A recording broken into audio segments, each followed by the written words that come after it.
ভাই আমি screen recording করতে স্টার্ট করলাম এই কারণে, মানুষ কতটা পাগল, ভুলভাল ভিডিও দেখে আর লাইক করে বা ভিউজ বাড়িয়ে দেয়। কোনো কাজ নাই মানুষের, সত্যি কোনো কাজ নাই। এতটাই অকেজো হয়ে গেছে, মানুষের কাজের অভাব এতটাই বেড়ে গেছে, মানে কোনো কাজ নাই, পড়াশোনা বাদ দিয়ে এইসব ভুলভাল ভিডিও দেখে, কিচ্ছু করছে না, আমি ভুলভাল বকছি আর সেগুলোই মানুষ দেখছে, ভিউজ বাড়াচ্ছে, মানুষকে টাকা কামানোর সুযোগ করে দিচ্ছে। মানে এতটাই নির্লজ্জ মানুষ। এই হচ্ছে আমাদের বর্তমান যুগের সমাজ এবং পরিস্থিতি।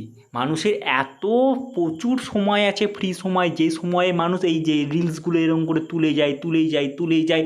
আর কিছু আবাল পাবলিক আছে যাদের মধ্যে আমিও একটা বর্তমানে পড়ার চেষ্টা করছি, তো তাদের ভিউজ বাড়িয়ে যায়, এ হচ্ছে কাজ, ঠিক আছে। আর আমি ভুলভাল ভিডিও বানাচ্ছি আর লোক দেখে যাচ্ছে, এরকম করে দেখে দেখে ভিডিও ভিউজ বাড়িচ্ছে। আমি অবাক হয়ে গেলাম, এই কিছুক্ষণ আগে ছাড়লাম 212 জন দেখে গেছে। আমার সাবস্ক্রাইবার দেখবা, তোমরা অবাক হয়ে যাবা যে 2 জন সাবস্ক্রাইবার আছে, ভুলভাল ভিডিও বানাচ্ছে, এইগুলো দেখছে লোকে। এতটাই পাগল, মানুষের কোনো কাজ নাই।